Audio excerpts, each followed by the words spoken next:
And that's why if the moment you decided that you are going to do something, or you're going to deliver something, you've got some backlog items that need to be delivered for your product, you decide as late as possible, as that exactly means that in the context of Scrum that we've been discussing all along. In the sprint planning meeting, you decide that you're going to actually have these 5 different items and not the the 10 that the product owner initially suggested.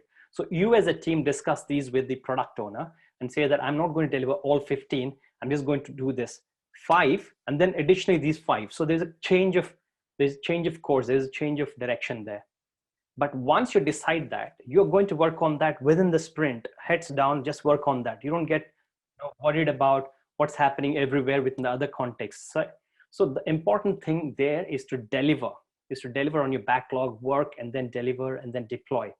So that's important. So it's not just about taking the decision, but also being able to following it up with action. And then to do that, what is important is you need to empower the team, right? If you do not empower the team, how would they be delivering the software? How would they be delivering, working on the features and delivering as committed? Because they, remember again, going back to the foundations of Scrum and Agile, I was talking about the team being so powerful that they estimate, they commit, they deliver, and they deploy, and they actually own the whole product, the features.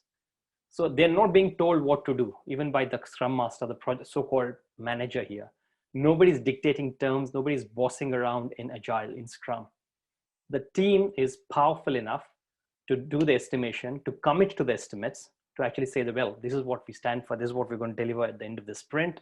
They're going to work on those commitments, they're going to deliver on the work, and then they're going to continue with this. So basically, you're empowering the team to do pretty much everything.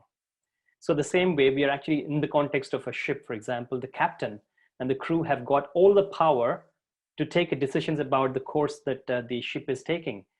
There, the passengers of the ship don't tell the captain where they would like to go. You know what, I would like to go there, please change it to. You can't change the course correction, or you can't let the customer, you can't let the captain, the crew, you can't tell them.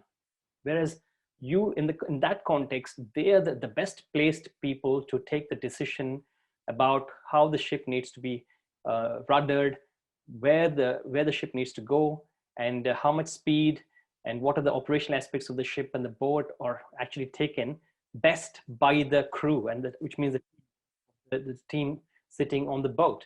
They are the best people to actually take a call as to how they should steer the ship.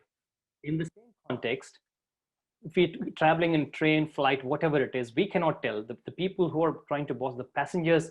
We paid the ticket, yes, but we cannot tell the captain of the flight as to how he should, what kind of speed he should maintain, or what kind of nautical miles he should clock every few seconds and minutes. You cannot tell that, even though you paid as a passenger, you paid the ticket, because the best person to actually take that call, that decision about the ways of navigation, is the captain and the crew.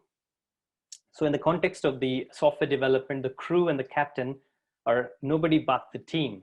Let the team decide, let the team work on it, let the team deliver. So that's the whole idea of lean again.